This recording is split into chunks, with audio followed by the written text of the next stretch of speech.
আসমানে থেকে শুরু করে জমিন পর্যন্ত, 7 তবক জমিন পর্যন্ত, 7 তবক আসমান পর্যন্ত যত কিছু আছে সকলের সেরা যদি কেউ থেকে থাকে আমার নজরে আমার পয়গম্বর।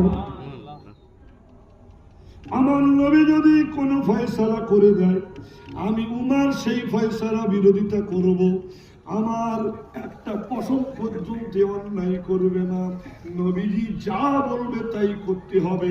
নবীজি হঠাৎ যদি ডেকে পাঠায় আমাকে, এই উমার তাড়াতাড়ি করে তাআলিয়া উমারু, এ উমার তুমি আমার কাছে চলে আসো, আমি উমার রাসূলুল্লাহর কাছে যাব।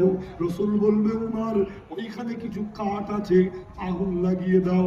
আমি আগুন লাগিয়ে দিলাম, দাউ দাউ করে জ্বলতে শুরু করবে। রাসূল বলবে উমার ওতে হাঁড়ি চাপাবে না, ওতে কিছু রান্না করবে না, উমার তোমার বডিটা তুমি ওতে চালিয়ে দাও। শোনো ভাইবাসী, আমার রাসূল যদি এটাই বলে থাকে আমি কোনো দিকে দেখব না, আমি পুড়ে যাব না খসে যাব, জ্বলে যাব না কয়লা হব, আমি কি হব দেখব না। আমি রাসূলুল্লাহর নির্দেশ মানার জন্য ওই আগুনেতে আমি ঝাঁপ দিতে রাজি আছি।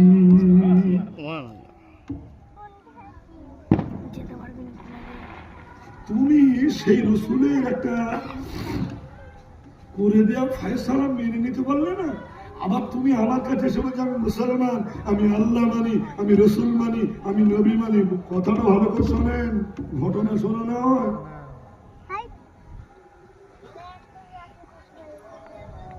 উমার ফারুক বলছে তুমি বলছো আমি আল্লাহ মানি, আমি রসুল মানি, আমি নামাজ পড়ি, আমি যুদ্ধ করি, তুমি নিজেকে মুসলমান দাবি করো, আবার তুমি নিজেকে মুসলমান দাবি করো, আবার তুমি কি বলতে চাচ্ছ, আবার তুমি নিজেকে বলতে চাচ্ছ আমি একজন মুসলমান। তুমি একজন মুসলমান দাবি করলে আর তুমি রাসূলের ফয়সালা মানলে না। এই আমরা যারা মুসলমান দাবি করি নবীর ফয়সালা এরকম আমরা অমান্য করি না, করি না? কথা বলো, আমরা নবীর ফয়সালা অমান্য করি না? বিয়ের সময় বোম ফাটান কেন? হ্যাঁ, ঈদের দিনে ডেক বাজান কেন? ঈদের দিনে ফজরের নামাজটাও পড়লো না, এত বড় গাদ্দার। ঈদের দিনে সারা রাত হই হই করে নাচানাচি করলো, ক্যারাম বোর্ড করলো, বোম ফাটালো, ফিস্টি করলো।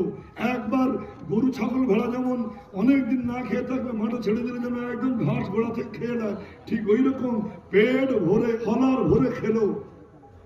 ফজরের নামাজটাও পড়লো না, নতুন জামা